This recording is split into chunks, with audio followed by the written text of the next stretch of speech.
Welcome to the 6th annual Fill the Plate Breakfast to Benefit Meals on Wheels program of Seniors Plus.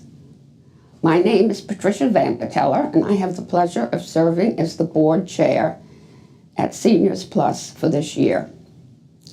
Thank you so much for joining us today.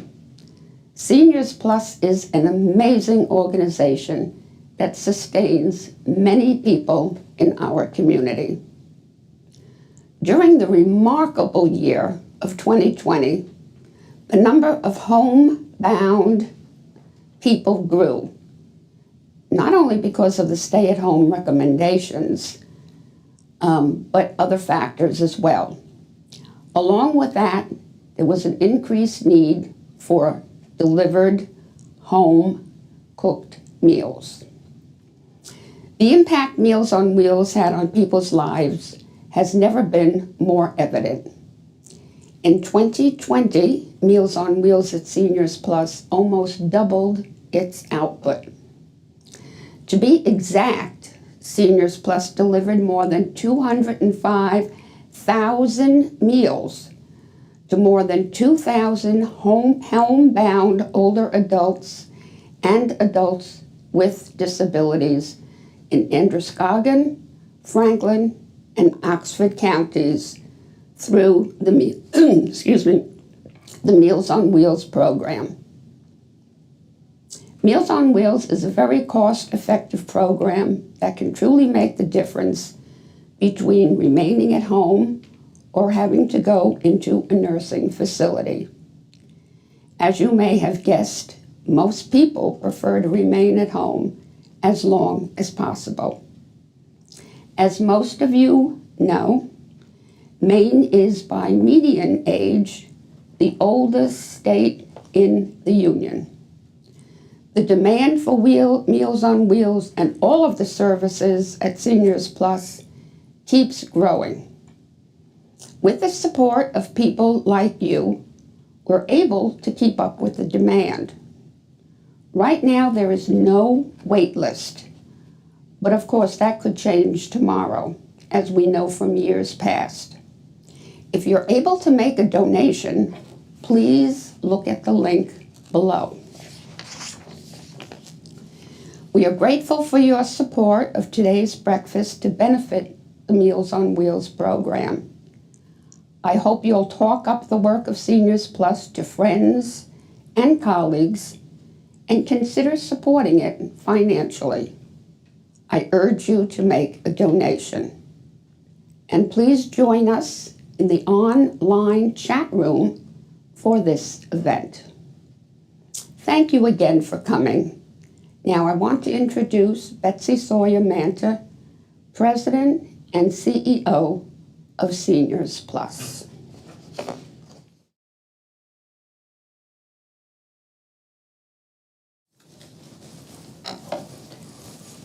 Thank you, Pat. And good morning, everyone, and welcome to the breakfast. I want to thank a few of our major sponsors of the Fill the Plate Breakfast: Bangor Savings Bank, Bedard Pharmacy and Medical Supplies, Northeast Bank, Richard Brothers Financial Advisors, and Vital IO. Without their sponsorships, this event would not be possible. I also want to thank our other corporate sponsors and donors, speakers and guests, including elected officials with us today. You make this event possible. At Seniors Plus, our service area covers Western Maine, Androscoggin, Oxford, and Franklin counties, some of the most remote and neediest areas in the state of Maine. As Pat said, Meals on Wheels went into overdrive this last year, and we worked to ensure that thousands of people suddenly homebound and alone had the food and care that they needed. The gratitude expressed by these clients makes it all worthwhile. Here's one of the many messages we received that lifted the spirits of our staff. Hi, this is Jeff Newmeyer, and I just got my meals a little while ago, and I wanted to thank you, but I also wanted to make you aware, and you might already be, that what you're doing is not just supplying people with meals who can't get out, it's probably saving lives. Because a person like me who's 67 with COPD, if I get this disease, I'm probably a goner. So it's far more than just meeting people's nutritional needs. It's probably keeping people alive. So I want to thank you again. You have a good day. Like most agencies on aging, and we are one of 5 across the state, Seniors Plus is best known for Meals on Wheels. And you'll hear more about that important program in a moment, but we also provide other services designed to help people remain at home comfortably and independently. In addition to our nutrition work, our services include supporting Medicare and benefits enrollment, Money Minders, which supports older adults with financial management, education classes addressing a range of issues, helping people stay at home, caregiver support, care coordination, and Medicare counseling. Our educational programming, which we moved online early in the pandemic, includes things like Healthy Living for Me, which is a collaboration between Seniors Plus and 2 other Maine area agencies on aging, Aroostook Area Agency on Aging and Spectrum Generations. This program offers statewide network of workshops addressing chronic health issues, including falls prevention, diabetes, arthritis, and chronic pain, with Tai Chi probably being our most popular class. We're also excited to have a dementia-capable Maine Administration for Community Living demonstration grant. This 3-year federal grant supports an innovative program to introduce dementia support services, including music therapy. The program aims to increase the knowledge and linkages of healthcare and community-based organizations to assess for and support people with Alzheimer's and other related dementias. Giving people the tools to remain at home as independently as possible is really at the heart of what we do at Seniors Plus. We could not do all of that without the help of more than 500 volunteers, many of whom are involved in our Meals on Wheels program. The community gives to us and we give to the community. It is gratifying to offer help that is valued. And now we're going to switch gears, and I'm going to introduce to you our guest speaker, poet and memorist Richard Blanco. Selected as the 5th Presidential Inaugural Poet in U.S. history, Richard Blanco is the first Latinx immigrant and gay person to serve in such a role, having read his original poem, One Today, for President Barack Obama's 2nd inauguration in 2013. He has a very interesting origin. He was born in Madrid, Spain, to Cuban exile parents and raised in Miami, Florida. This guy gets around. Cultural identity characterizes his many collections of award-winning poetry, including his most recent, How to Love a Country, and his memoir, The Prince of Los Cucos, A Miami Childhood. Richard is a Woodrow Wilson Fellow. He has received numerous honorary doctorates, serves as the Education Ambassador for the Academy of American Poets, and is an associate professor at Florida International University. This morning, he will share selections from his works and thoughts on the theme of sustenance, my food, my culture, my elders. Welcome, Richard.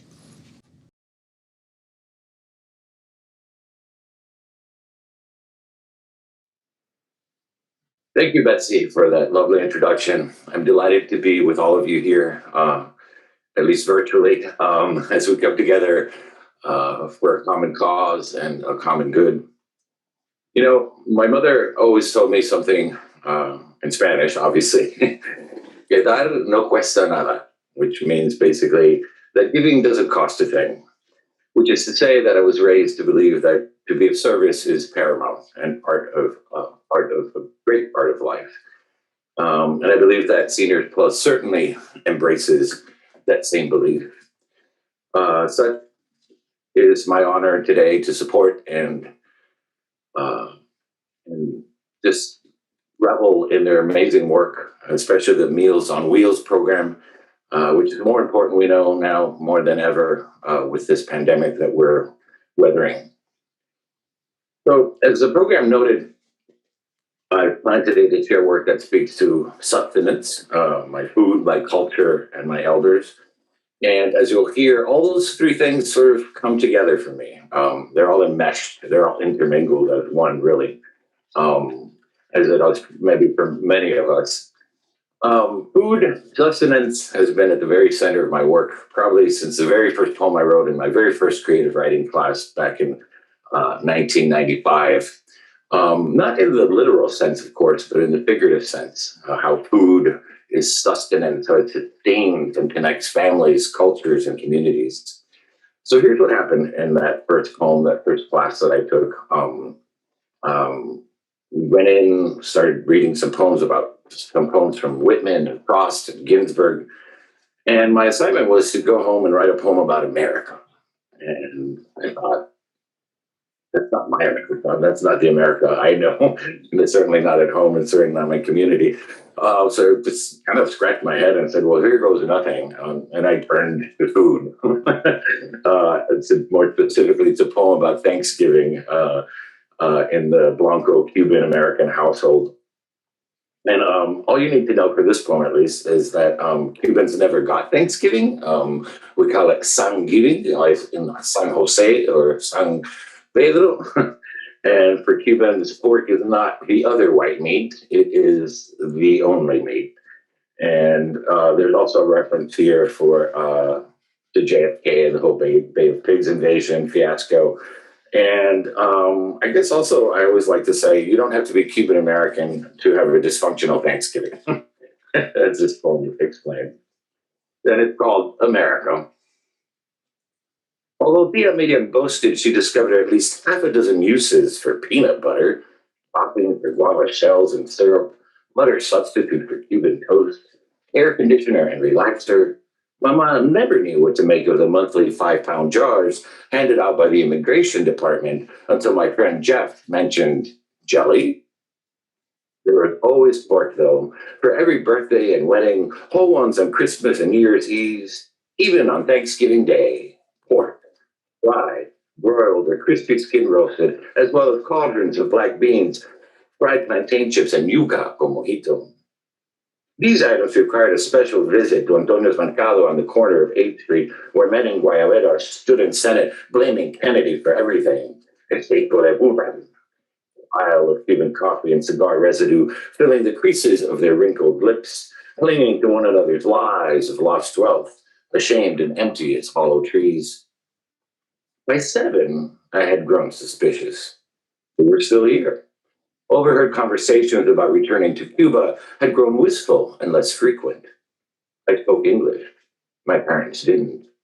We didn't live in a 2-story house with a maid or wood panel station wagon, nor vacation camping in Colorado.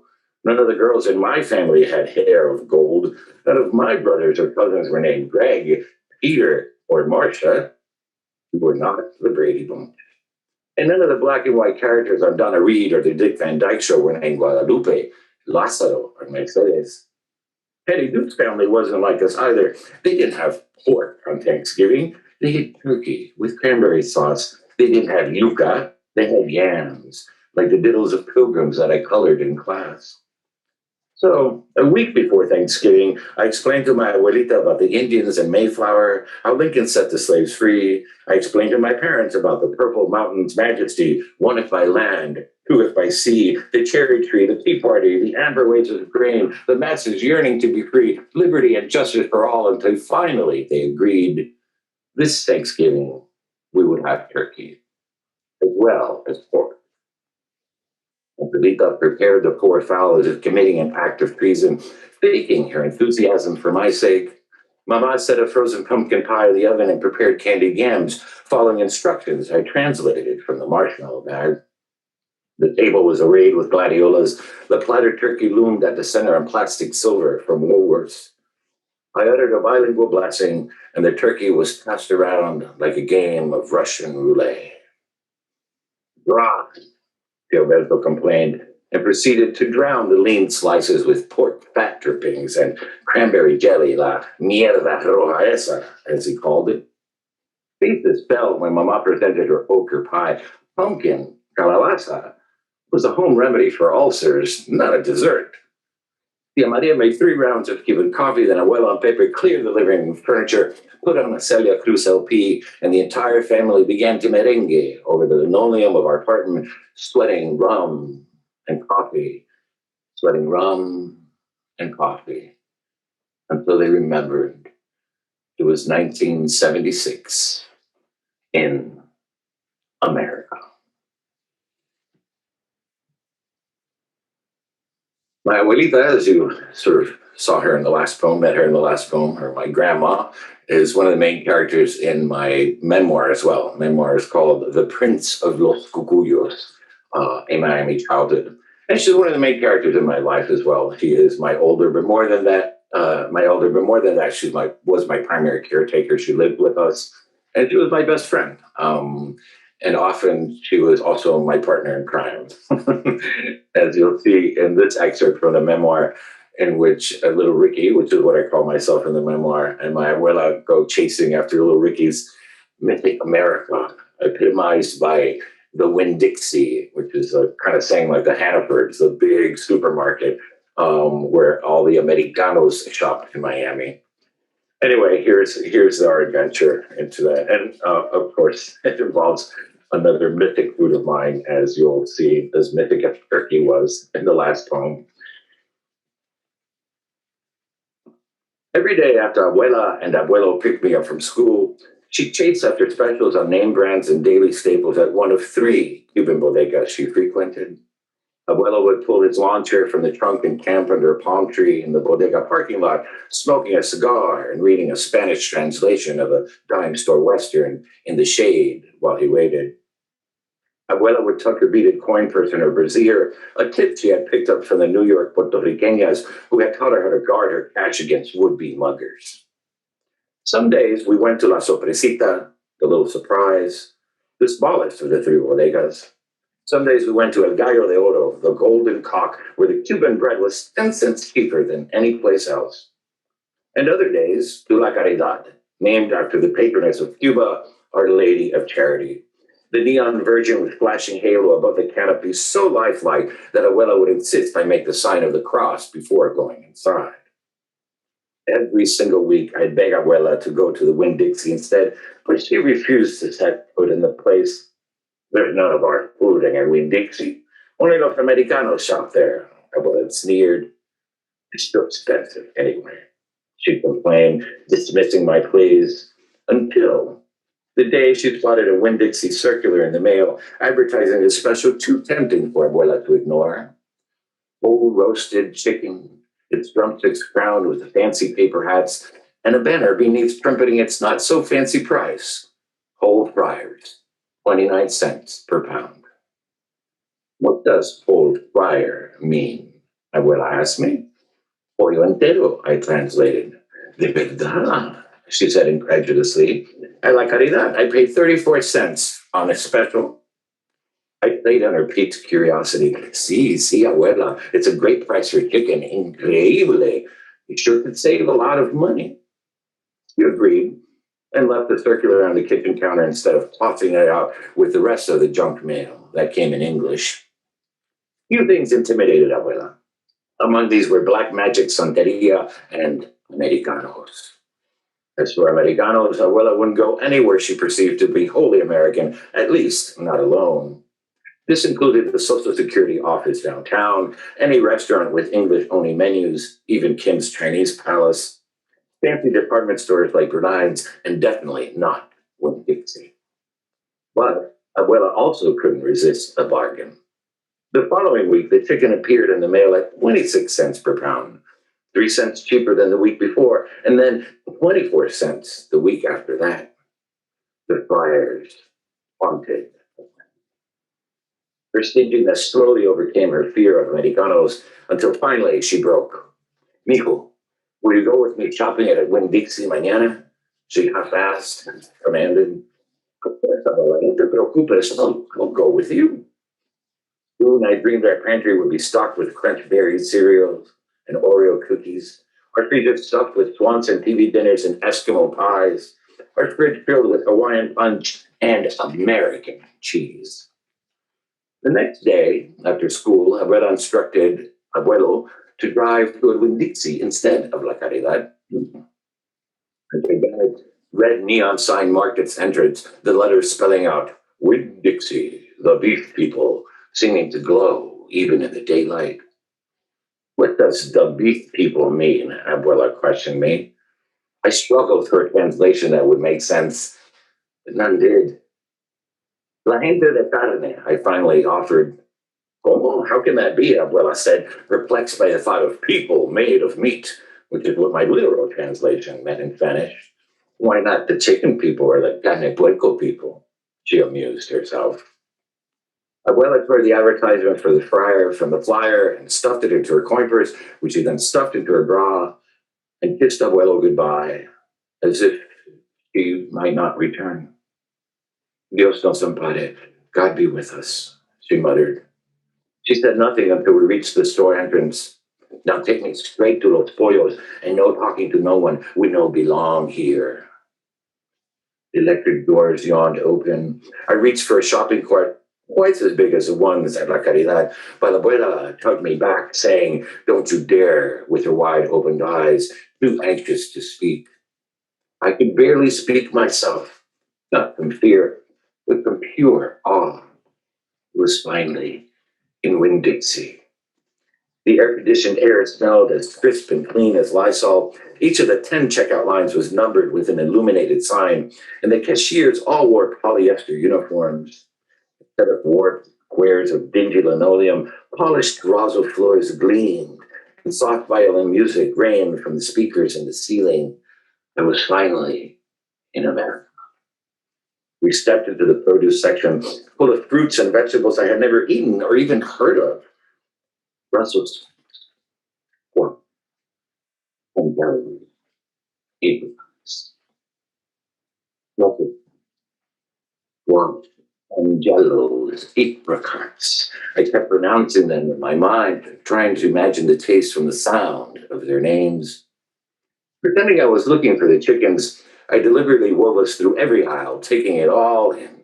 The cartoon faces on cereal boxes I'd only seen on TV, the frost like snow on the freezer cases, flavors of Jell-O I never knew existed, raspberry, black cherry, lime, soup made from cheddar cheese. I wanted to buy and taste everything I saw. But of all the things I had tried at Jimmy Dawson's house, my absolute favorite was Easy Cheese. And then, in the snack aisle, will you buy me this, Abuela? I said, grabbing a can off the shelf. What's that? She asked. It's queso, Abuela. Queso americano. Please, it's my favorite, I begged. What? Queso en una lata? She questioned, unable to fathom the idea of cheese in a can. But I could tell from the tone of her voice that she was somewhat intrigued. Look, I said, spraying a little dab on my finger and licking it off. You don't even need to put it in the refrigerator. She looked at me, my finger, and back at me. Let me taste, she asked, holding out her index finger. Wait, it's equal, she said, paused, and then questioned, but how much is it? Taking the can from my hand to look at the price. Peso 35. Bueno, está bien. Okay, but only if you promise to eat it all. I don't want to be wasting food. But let's get a fresh one, mijo, she said, putting the can back on the shelf and taking a new one.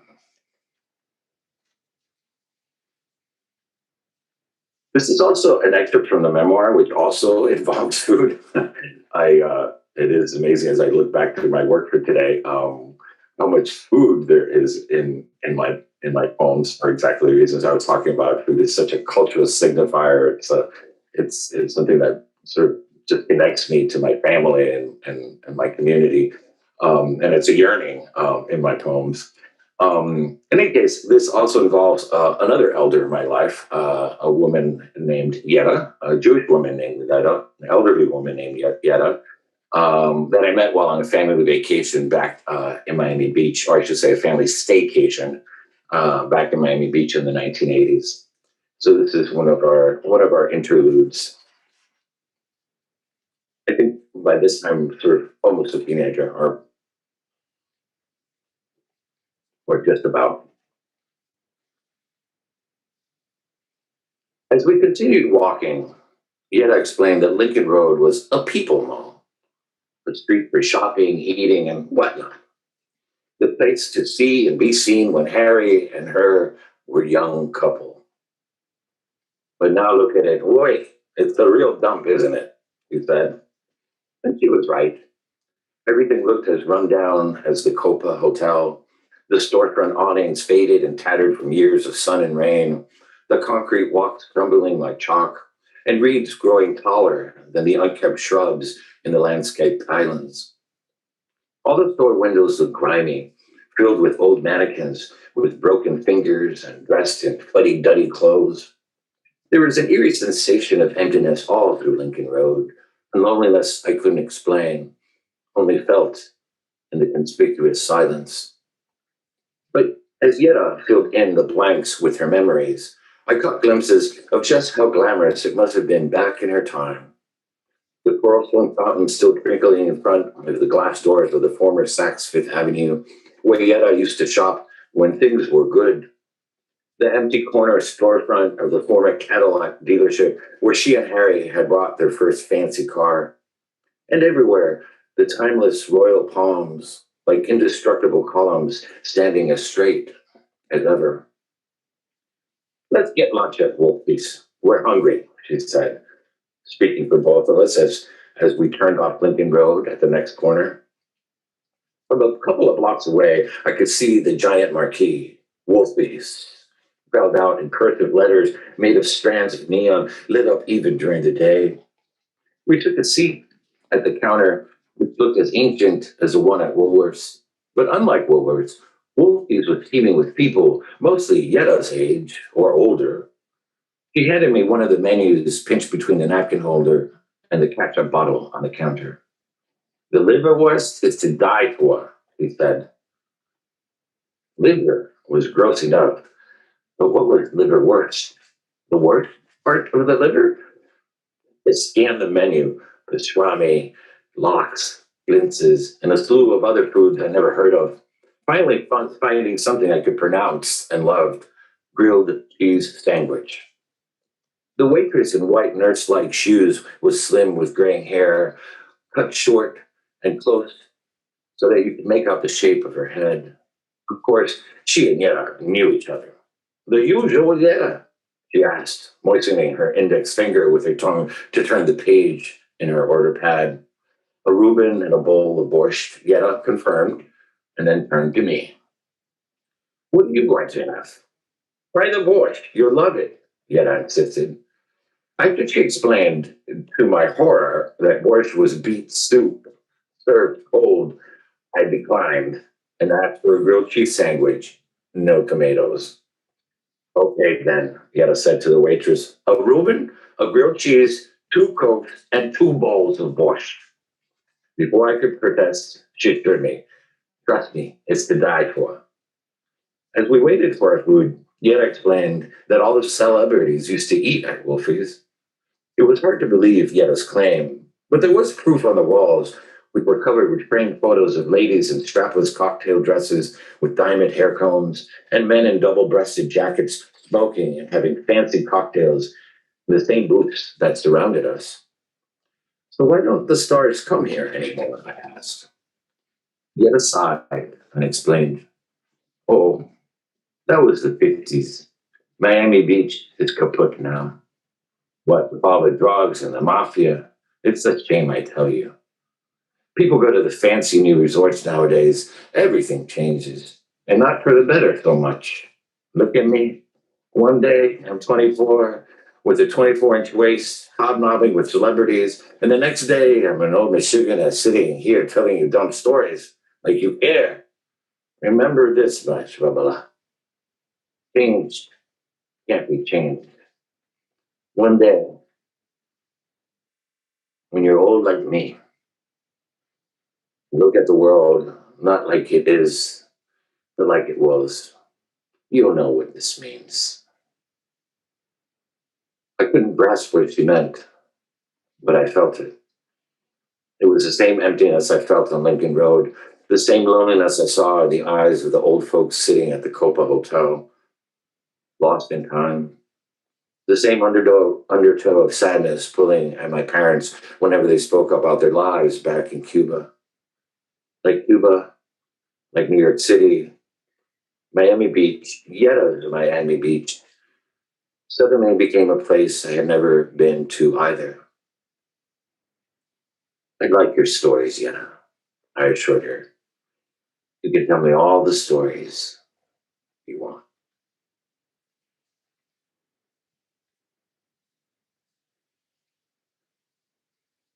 So here's another example of food, people, and elders. This highlights, this poem is centered on my relationship with a close group of Mexican friends when they just coincidentally moved up to New England when I first moved up to New England years ago.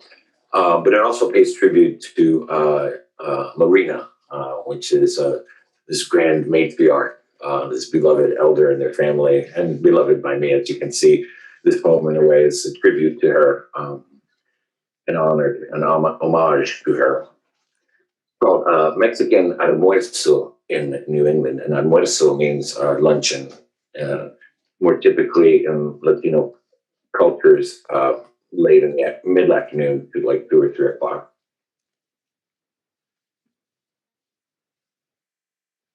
Word is praised for Marina, up past 3 a.m. the night before her flight, preparing and packing the platos tradicionales she's now heating up in the oven while the tortillas steam like full moons on the stovetop. Dish by dish, she tries to recreate Mexico in her son's new New England kitchen. Tasting el mole from the pot, stirring everything, el chorizo con papas, el picadillo, el guacamole. The spirals of her stirs match the spirals in her eyes. The scented steam coils around her like incense, suffusing the air with her folklore. She loves Alfredo, and she loves all her sons, and she loves all things. Seashells, cacti, blooms, artichokes. Her hand waves us to circle around the kitchen island, where she demonstrates how to fold tacos with the gringo guests, explain what is hot and what is not, trying to describe tastes with English words she cannot savor. As we eat, she apologizes. Not as good as at home, pero bueno. It is the best she can do in this strange kitchen, which Cele has tried to disguise with papel picado banners of colored tissue paper displaying our names in piñata pink, maize yellow, and Guadalupe green, strung across the lintels of the patio, filled with talk of an early spring and do you remembers that leave an aftertaste, even the flan and café negro being cleansed. Marina has finished. She preached in the guest room while Alfredo's paintings confess in the living room, while the paper mache skeletons giggle on the shelves and shadows lean on the porch with rain about to fall. Tomorrow, our names will be taken down, and Marina will leave with her empty clay pots, feeling as she feels all things, velvet, branches, honey, stones, feeling what we all feel. Home is a forgotten recipe, a spice we can find nowhere, a taste we can never reproduce. Take them, maybe.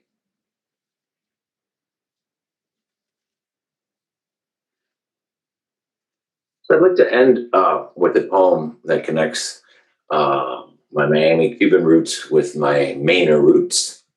Though I've only been here 12 years, I do feel a deep and wonderful connection to Maine because of its strong sense of community and its commitment to community. I've told my mother in some ways I feel very much in Miami, in Maine, because I grew up in a very close-knit community back in the 70s and 80s before Miami became such a metropolis. and a community where people helped each other. I mean, we're just trying to survive. We're all exiles, immigrants. And that, again, that's always stayed with me. And my mother's saying of dar no cuesta nada, to give doesn't cost anything. And I think Seniors Plus is a perfect example of that. And the Meals on Wheels program of people taking care of their people. Anyway, here's the poem, and I think the title says it all. It's called Cooking with Mama in Maine.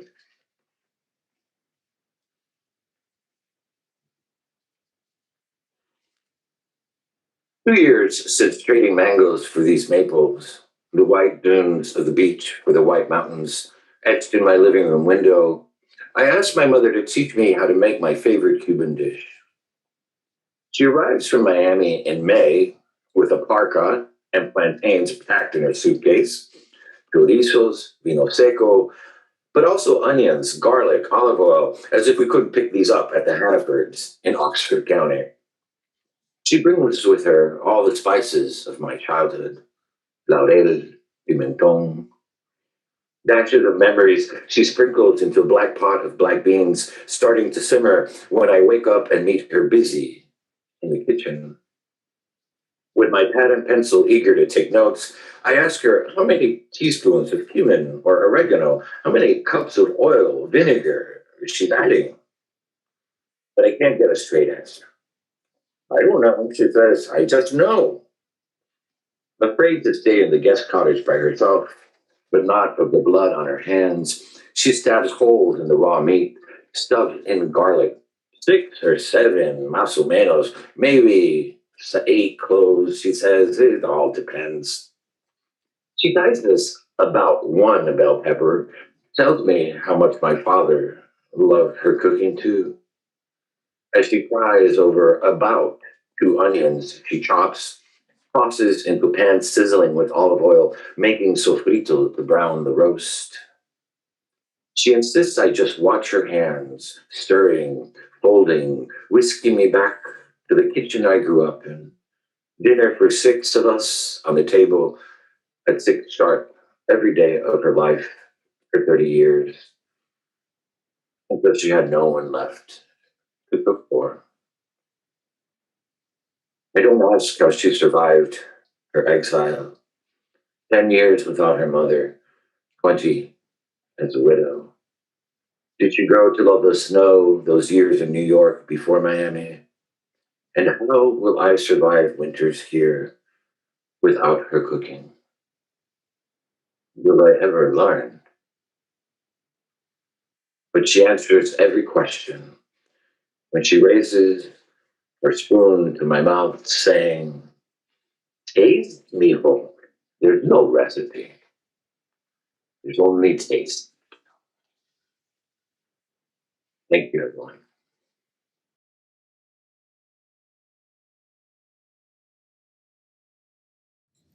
Thank you, Richard, for a wonderful presentation. I love learning about people's family heritage and history, and yours was certainly a very, very rich one. I'm now pleased to have the honor of making the Ikaria Award. The Ikaria Award is named for a Greek island in the Aegean Sea. It is considered one of the world's 5 blue zones, places where an estimated 1 in 3 members of the population regularly lives into their 90s. I think I want to live there. The Ikaria Award at Seniors Plus, beautiful award here, recognizes an individual for their singular and outstanding contributions toward improving the lives of older adults. Today's honoree is the perfect person to receive this award. Don Hardin is the former Director of Aging Services at Catholic Charities, where he was employed for over 40 years. Can't be that old, Don. He is a founding board member of the Maine Council on Aging, where he currently serves as vice chair. He has been active on committees and a legislative commission to address long-term care workforce challenges. And I know from being on this same commission with Don that he is a true champion. And although he has retired from his full-time employment, he is still an advocate every day for workforce challenges of older adults. His current passions are healthy aging and addressing ageism. I have come to know Don very well over the past 12 years, and I turn to him for wise counsel from time to time. He is the epitome of healthy aging himself and is known, and I'm going to date myself here, as the E.F. Hutton of the aging world. When he speaks, we listen. He refers to himself as evolutionary, not revolutionary, but I believe he is truly a bit of both. I'm delighted to present the 2021 Ikaria Award recipient to you, Don Hardin.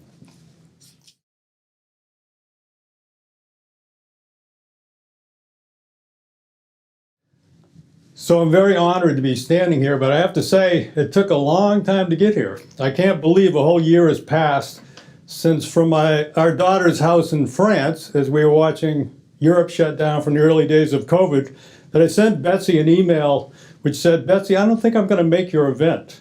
If we're lucky enough to get out of Europe and through health screening, we have to quarantine for 14 days, a new concept at the time. Fortunately, she wrote back and said the event was canceled. And I think it's very appropriate that the keynote today is done by Richard Blanco. As a lover of poetry, we've had to navigate a lot of emotion and complexity over the past year. What a year it's been. It takes the language of poetry to really, I think, capture for all of us all of that. Everyday language just isn't adequate to describe what we've experienced the past year. And I say to you, Betsy, I'm honored, but I'm also touched to receive this award from you and from your agency. I know you know how special and important you are to me. But also, as you can only surround yourself with goodness, hope you know how much reverence I hold for your agency and the vision that you have and the good people that you work with. The good news of the past year has truly been witnessing so many stories of resilience of the people we serve and the faithful, compassionate, courageous at times, a competent service that all of our workers and volunteers have provided. As this award is named for one of the blue zones, it really speaks to me about my passion of healthy aging.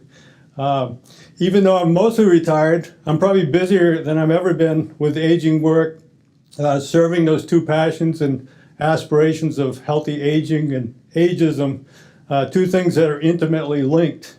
And I hope this award speaks to everyone who's streaming in today.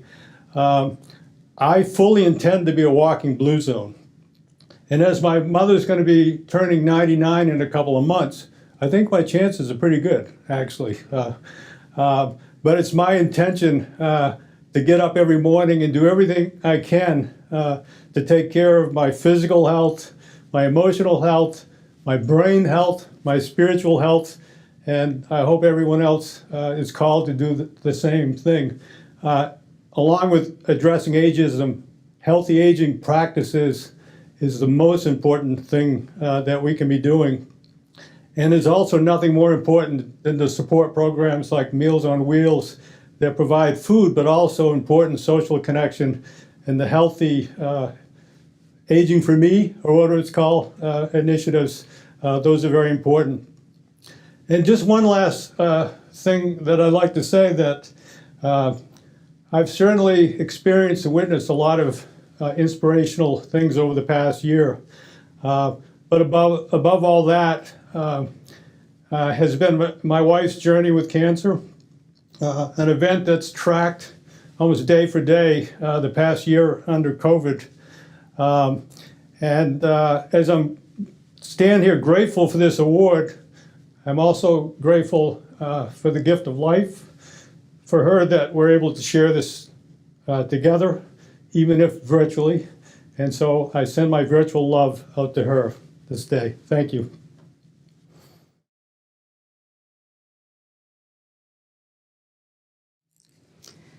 Thank you, Don. Now, we all know why he got chosen for the Ikaria Award. He is the epitome of what healthy aging is about and the clear care and love that he has for the field of aging. So I'm going to leave my mask on here because I have an assistant who's going to come up here and help me. Michelle Beers is with our Community Services Department. She's one of our great supervisors, and she's going to help me with this part of the event. So, hi, Michelle. Good to see you. So we have, let's see, I think we did send, I think if you RSVP'd by March 1st, you received a goodie bag with a raffle ticket attached to your program. I don't have a program to show you. And we have a few door prizes that we're going to raffle off here before you leave today. So find your ticket. It should be stapled, I think, to your program. And if I call your number, please contact Seniors Plus by April 1st so we can arrange for a pickup or delivery of your prize. And while you're doing that, I want to just make a shout out again to all our sponsors, especially our major sponsors, Bangor Savings Bank, Bedard Pharmacy and Medical Supplies, Northeast Bank, Richard Brothers Financial Advisors, and Vital IO. Again, this event could not be made possible without your support. So, drum roll please. Da-da-da-da. Our first door prize is a round of golf for 4 at Spring Meadows Golf Club in Gray, including carts and a warm-up at the driving range, often what I need. This was donated by Casella Waste. And the ticket number is 432196. I'm going to try not to get these out of order. I can put them in the envelope. Oh, that's a good idea. Thank you. So our next door prize is a certificate for Legacy Gift Box donated by Cabot Cheese. It's 8 bars of cheese, a wine bottle opener, and a cheese knife. Where's the wine? There should be wine with this, it seems like. Anyway, the next raffle ticket is number 432224. 432224. Thank you, Michelle. Next, we have an exterior car wash donated by Barabie's Complete Auto Care. 1 of 2. I'm not sure what that means, but maybe there's 2 of these. Oh, there are 2 of these. This is the first one. 432214. 432214. And we have another of these. Let me get my, mix it up good here. 432231. 432231, and that's for an exterior car wash. Oh, I want this one. This is a gift card donated by the Italian Bakery. I've heard such wonderful things about the Italian Bakery. They're known far and wide. So I know people that drive from Portland up here to get those Italian Bakery things. And that's 432246. 432246. We have a Bath and Body Works gift card donated by yours truly. That's 432195. 432195. And we have a round of golf for 4 with carts donated by the Riverside Golf Course in Portland. Hopefully we got some golfers because we have a little bit of golf here. 432187. 432187. This is a great golf course, by the way. I'm a member there. And we have an Applebee's gift card donated by me. And that is 432241. 432241. I wish everyone good luck. Thank you, Michelle, for your assistance. And I want to just thank everyone for coming and supporting Seniors Plus. Last year's been a really difficult year. It's been a difficult year for our clients, our board, our staff, our communities. I think I'm feeling optimistic. I'm feeling like we are on the other side or fast approaching it. And I just want to say, again, a special thank you to our speaker, Richard Blanco. I want to, again, congratulate Don Hardin on the Ikaria Award. And I want to thank all our sponsors and all of you for joining us today and supporting Meals on Wheels at Seniors Plus. We hope you enjoyed yourself and learned a lot, and I hope to see you in person next year. Thanks for coming.